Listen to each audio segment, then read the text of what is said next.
இந்திய விமானப்படையில் 2024-25 ஆண்டிற்கான காலியிடங்கள் அறிவிப்பு வெளியாகியுள்ளது. மொத்த காலியிடங்கள் பார்த்தோம்னா 336 postings. Name of the postings: flying 30 காலியிடங்கள், ஆண்கள் 21, பெண்கள் 9. ஜிடி டெக்னிக்கல் பிரிவில் 189 காலியிடங்கள், ஆண்கள் 148, பெண்கள் 41. ஜிடி நான் டெக்னிக்கல் 117 காலியிடங்கள். என்சிசி சி சர்டிஃபிகேட் கேடருக்கு 10% இடஒதுக்கீடு அளிக்கப்பட்டுள்ளது.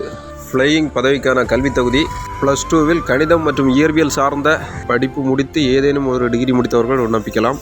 டெக்னிக்கல், நான் டெக்னிக்கல் விண்ணப்பிக்க எனி டிகிரி போதுமானது. இந்த பணிகளுக்கு விண்ணப்பிக்க வயது வரம்பு: ஃப்ளையிங் 20 வயது முதல் 24 வயது வரை. டெக்னிக்கல் அண்ட் நான் டெக்னிக்கல் பணிக்கு விண்ணப்பிக்க 20 வயது முதல் 26 வயது வரை. செலெக்ஷன் ப்ராசஸ்: எழுத்து தேர்வு, தகுதி திறன் தேர்வு. பணிகளுக்கு விண்ணப்பிக்க கடைசி தேதி 31/12/2024. நம்மளுடைய சக்ஸஸ்ஃபுல் ஸ்டெப் யூடியூப் சேனலில் அன்றாடம் வரக்கூடிய அரசு பணிகளை அப்டேட் பண்ணிக்கிட்டு இருக்கிறோம். அரசு பணிகள் தேடிக்கிட்டு இருக்கக்கூடிய உங்கள் ஃப்ரெண்ட்ஸ் அண்ட் ஃபேமிலி மெம்பர்ஸ் யாராச்சும் இருந்தால் அவங்களுக்கு ஷேர் பண்ணுங்கள். தேங்க்யூ ஃபார் வாட்சிங்.